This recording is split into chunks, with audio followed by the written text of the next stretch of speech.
Selamat pagi, selamat hari Minggu Bapak Ibu dan Saudara anggota jemaat dan simpatisan GKI Banyuwangi.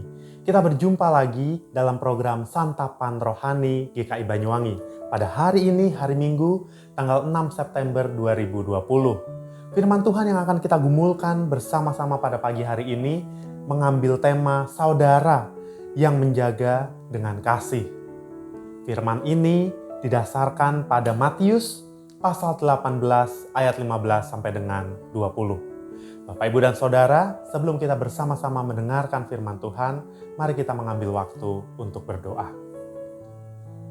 Kami mengucap syukur Tuhan untuk setiap karya-Mu di dalam kehidupan kami.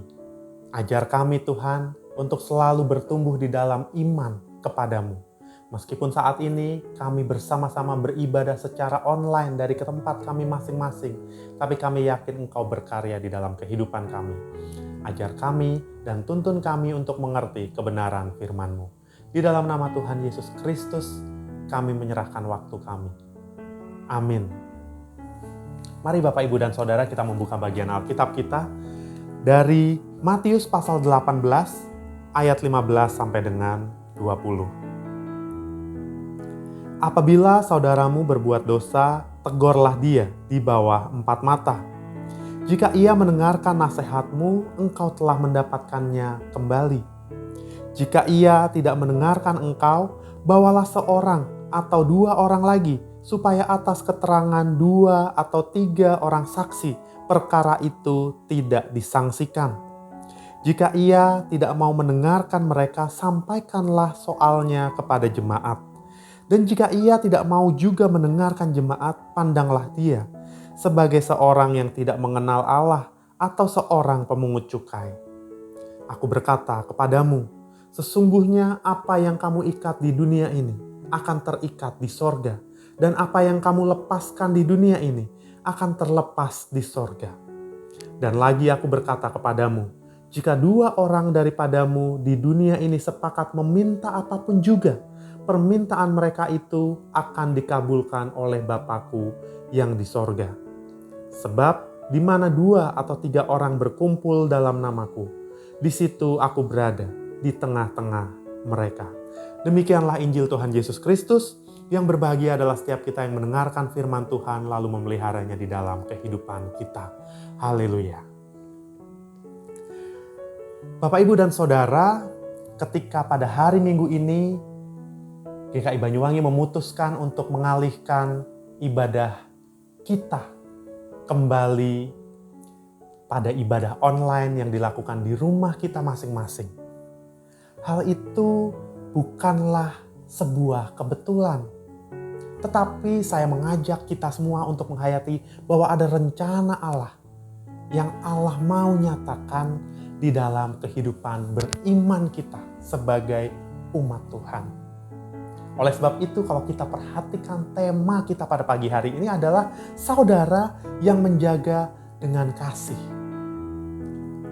Mengapa bisa begitu menyentuh tema kita pada pagi hari ini? Karena Allah punya rencana dan mau berkarya di dalam kehidupan kita.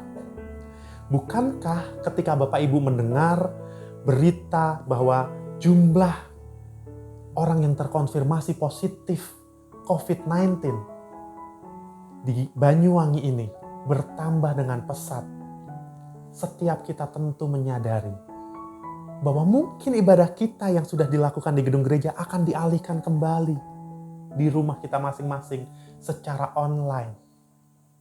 Hal itu tentu bisa saja membuat di antara kita ini merasa kecewa.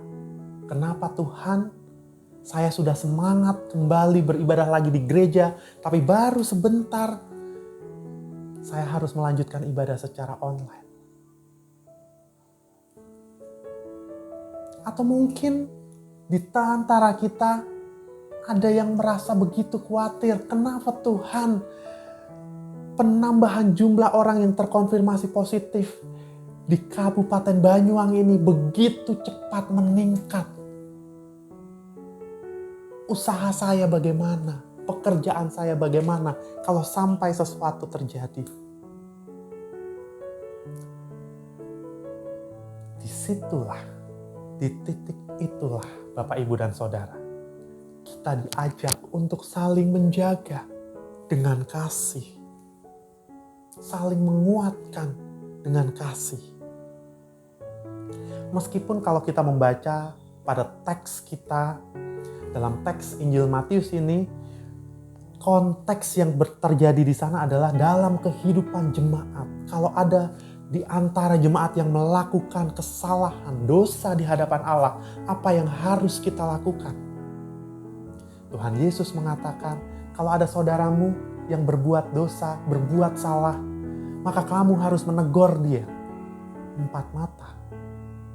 Kalau ia tidak mau, tidak bisa ditegur secara 4 mata, ajak 2 atau 3 orang saksi untuk menguatkan bahwa apa yang dilakukannya adalah sesuatu yang salah.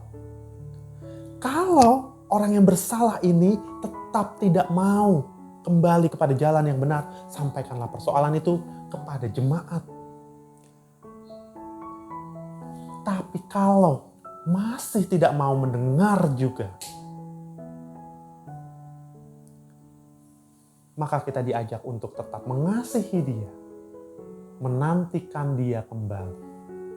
Kalau dia kembali, kita harus menerimanya. Meskipun di dalam teks kita dikatakan pandanglah dia bukan sebagai bagian dari kita atau sebagai seorang pemungut cukai. Tapi kita yakin kalau kita bicara soal kasih, kalau ia nanti kembali mengakui setiap salahnya, maka kita harus dengan lapang dada menerima dia sebagai saudara. Karena Tuhan punya karya. Karena Tuhan mau melakukan segala sesuatu yang baik untuk setiap umat. Oleh sebab itu, ia mengajak kita untuk berani menegur saudara-saudara kita yang ada di dalam kesalahan. Mulai dari 4 mata. Kelompok yang lebih kecil, atau bahkan nanti kelompok yang lebih besar lagi. Itulah sebabnya Bapak, Ibu, dan Saudara, kalau kita membicarakan konteks saudara yang saling menjaga dengan kasih, bukankah mungkin saja di dalam keadaan seperti ini ada di antara kita yang imannya berkurang atau turun karena merasa keadaan begitu sulit, saya tidak bisa menikmati ibadah online, tidak ada tersedia ibadah onsite di mana saya bisa merasakan hadirat Tuhan dengan berjumpa dengan saudara-saudara seiman, maka saya tidak usah ke gereja, maka saya ya sudah diam-diam saja. Imannya turun. Dan ketika iman itu turun, bisa saja saudara kita ini semakin jauh dari Tuhan.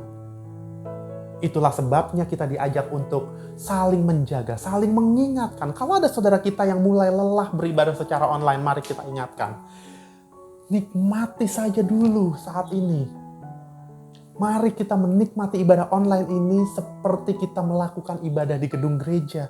Karena itulah yang saat ini bisa kita lakukan. Mari kita jangan lelah-lelah mengajak saudara-saudara kita untuk tetap beribadah, untuk tetap berdiskusi kebenaran firman Tuhan. Di dalam kehidupan GKI Banyuwangi, saya senang ada di salah satu grup yang ada di GKI Banyuwangi, grup WhatsApp. Ketika di dalamnya secara tidak disengaja, ketika kerinduan itu muncul di dalam grup ini, setiap anggotanya mulai men-sharingkan pengalaman mereka, refleksi iman mereka dengan mengemukakan pertanyaan-pertanyaan sederhana. Tapi di situ iman setiap anggota grup bisa dikuatkan dengan diskusi yang tanpa diatur atau direncanakan Tuhan mau berkarya. Saya bersyukur karena hal ini terjadi di dalam grup WhatsApp Paduan Suara GKI Banyuwangi. Begitu senang saya membacanya. Karena di dalamnya para anggota grup berani diskusi secara mandiri. Memulai secara mandiri. Bukankah ini cara Tuhan untuk kita semua? Untuk saling menjaga, untuk saling mengingatkan, menguatkan di dalam iman percaya kita. Seperti kita tahu, Bapak, Ibu, dan Saudara. Banyak anggota grup WhatsApp Paduan Suara yang belum bisa menikmati atau turut serta ibadah onsite karena keterbatasan karena terikat peraturan protokol kesehatan yang berlaku. Tapi diskusi-diskusi kecil itu saya yakin dan percaya Tuhan berkarya dan Tuhan mau memakai setiap anggota grup untuk saling menguatkan. Artinya apa? Menjaga, menguatkan saudara di dalam kasih. Bukan harus dengan cara yang spektakuler atau harus menunggu mereka ada di dalam kesalahan. Tapi di dalam situasi-situasi berat, situasi-situasi sulit, kita bisa saling menguatkan. Dan kita percaya, kita yakin Tuhan berkarya di situ. Bapak, Ibu, dan Saudara, maka kalau hari ini, hari Minggu ini, kita menikmati ibadah secara online lagi, jangan biarkan iman kita turun. Tapi marilah kita menguatkan iman kita supaya kita bisa mengingatkan saudara-saudara kita, menguatkan, menjaga mereka, menjaga kita juga di dalam kasih Tuhan. Karena yang Tuhan mau adalah pertobatan, kembali setiap umat untuk mengikut Tuhan dalam apapun keadaan hidup umat, dalam apapun keadaan hidup kita. Mari kita saling menguatkan di dalam Tuhan. Mari kita saling menjaga di dalam kasih yang begitu nyata di dalam kehidupan kita. Amin. Mari kita merenungkan kebenaran firman Tuhan ini di dalam doa kita. Mari kita berdoa. Kami mengucap syukur hanya kepadamu Tuhan.